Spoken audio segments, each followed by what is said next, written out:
ना इधर ना उधर, सीधे मुद्दे पर नजर। और क्या है आज की खबर, आप देखना शुरू कर चुके हैं न्यूज 18 आपके पुनीत के साथ। तो आज खबर आई है यूक्रेन से, जहां पर यह दावा किया गया कि यूक्रेन के खिलाफ रूस की तरफ से शुरू की गई जंग में अब चीनी नागरिक भी शामिल हो रहे हैं।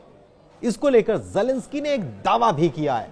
क्या है ज़ेलेंस्की का दावा, यह आपको बताएंगे। इसके अलावा कैसे एक अमेरिकी नागरिक को $50 की मदद देने के नाम पर 12 साल की सजा सुना दी गई, देशद्रोह का मामला रूस में लगा दिया गया, इसकी भी हम बात करने वाले हैं। तो पहले बात यूक्रेन के दावे की, जिसमें यूक्रेनी राष्ट्रपति वोलोदिमीर ज़ेलेंस्की ने दावा किया है कि यूक्रेन की खुफिया एजेंसियों ने ऐसे कुल 155 चीनी नागरिकों की पहचान की है जो अब युद्ध के मैदान में रूस की तरफ से लड़ाई लड़ रहे हैं। ज़ेलेंस्की ने यह भी कहा है कि इन चीनी नागरिकों की संख्या इससे ज्यादा भी हो सकती है। सबसे बड़ी बात यह है कि इसे लेकर ज़ेलेंस्की ने एक वीडियो जारी किया है। इस वीडियो में क्या है इसके बारे में आपको बताएंगे, लेकिन उसके पहले पूरे दावे को समझते हैं। ज़ेलेंस्की ने यह दावा मंगलवार को किया और बताया कि यूक्रेन की तरफ से 2 चीनी नागरिक पकड़ाए हैं और रूस सोशल मीडिया के जरिए चीन के लोगों को अपनी सेना में भर्ती कर रहा है। और सबसे बड़ी बात यह है कि चीन को भी इस बात की पूरी खबर है। हालांकि ज़ेलेंस्की की तरफ से यह भी कहा गया है कि हम ये पता करने की कोशिश में लगे हैं कि जो लोग रूस में इस भर्ती को चला रहे हैं उन्हें चीन की तरफ से निर्देश दिए जा रहे हैं कि नहीं। इससे पहले ज़ेलेंस्की ने मंगलवार को दावा किया था कि यूक्रेनी सेना ने रूस की तरफ से जंग लड़ रहे 2 चीनी नागरिकों को पकड़ा है। उन्होंने इससे जुड़ा एक वीडियो भी बताया है जिसमें पकड़े गए लोगों के हाथ जिप टाई से बंधे हैं। यह पहली बार था जब यूक्रेन ने चीनी लड़ाकों को लेकर ऐसा दावा किया है। लेकिन ज़ेलेंस्की का यह बयान जो है, इसके पीछे कहने का मकसद यह है कि रूस अब चीन को भी इस जंग में खींचने की कोशिश कर रहा है और पुतिन पूरी प्लानिंग के साथ ये सब कर रहे हैं, क्योंकि वो ये चाहते हैं कि यह जंग केवल यूक्रेन ही नहीं बल्कि पूरे यूरोप तक फैल जाए। यूक्रेनी रिपोर्ट के मुताबिक यूक्रेन की सेना डोनेट्स्क में 6 चीनी नागरिकों से लड़ाई लड़ रही थी और इस दौरान 2 लोगों को जिंदा पकड़ लिया गया। बाकी के 4 चीनी नागरिक मारे गए या भाग गए, इसके बारे में अभी कुछ साफ नहीं है। ज़ेलेंस्की ने यह भी दावा किया कि पकड़े गए चीनी नागरिकों के पास से उनके पहचान पत्र, बैंक कार्ड, उनका व्यक्तिगत डेटा मिला है। यह भी बताया गया कि चीनी नागरिक अब यूक्रेन की सुरक्षा सेवा की हिरासत में हैं। ज़ेलेंस्की ने पकड़े गए चीनी नागरिकों का एक वीडियो भी सोशल मीडिया पर पोस्ट किया, लेकिन दूसरी तरफ इस मामले में चीन की तरफ से कड़ी प्रतिक्रिया देखने को मिली। चीन ने साफ कर दिया कि यूक्रेन के दावे में कोई दम नहीं है। बताएं कि इससे पहले ज़ेलेंस्की ने यह दावा किया था कि रूस में बंदी बनाए गए यूक्रेनी सैनिकों के बदले 2 युद्धबंदियों को देने के लिए वो तैयार हैं, लेकिन अब ज़ेलेंस्की के दावे को चीन ने खारिज कर दिया। चीन के विदेश मंत्रालय के प्रवक्ता लिन जियान ने बुधवार को कहा कि इस दावे में कोई दम नहीं है, कोई सच्चाई नहीं।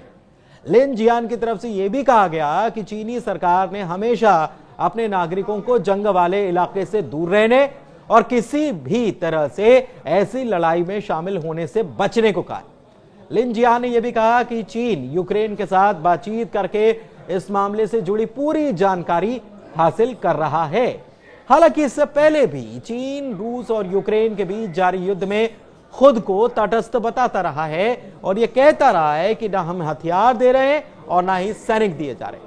हालांकि रूस की तरफ से अभी तक इस मामले पर कुछ भी कहा नहीं गया, जबकि अमेरिका यह कह रहा है कि ये जानकारी चौंकाने वाली है।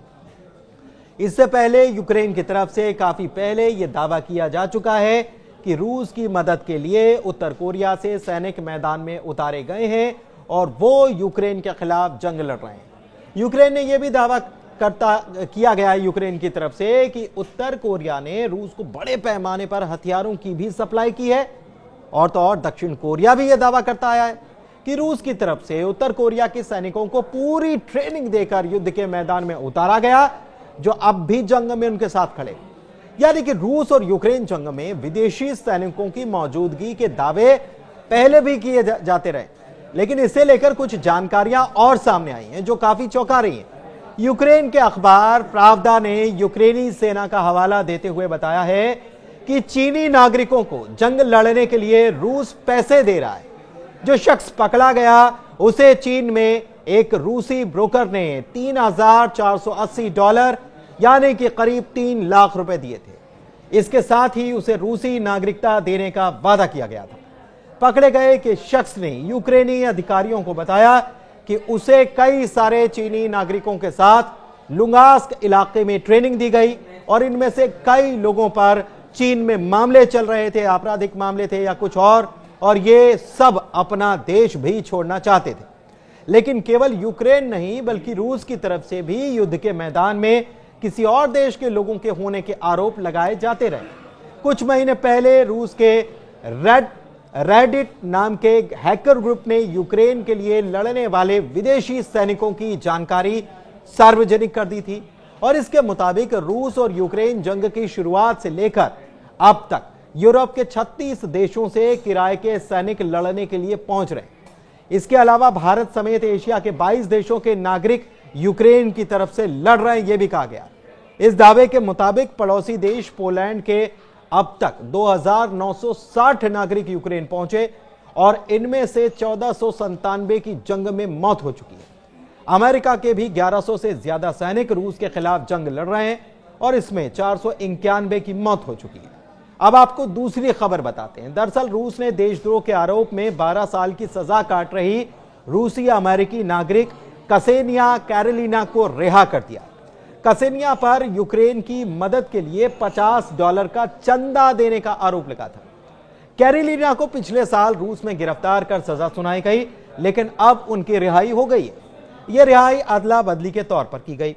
अमेरिका और रूस के बीच कैदियों की अदला बदली यूएई के अबू धाबी में हुई और कसेनिया के बदले में अमेरिका ने जर्मन रूसी नागरिक और कथित तस्कर आर्थर पेत्रोव को छोड़ दिया, जो अमेरिका में सैन्य उपकरणों की तस्करी और मनी लॉन्ड्रिंग जैसे आरोपों में बंद था।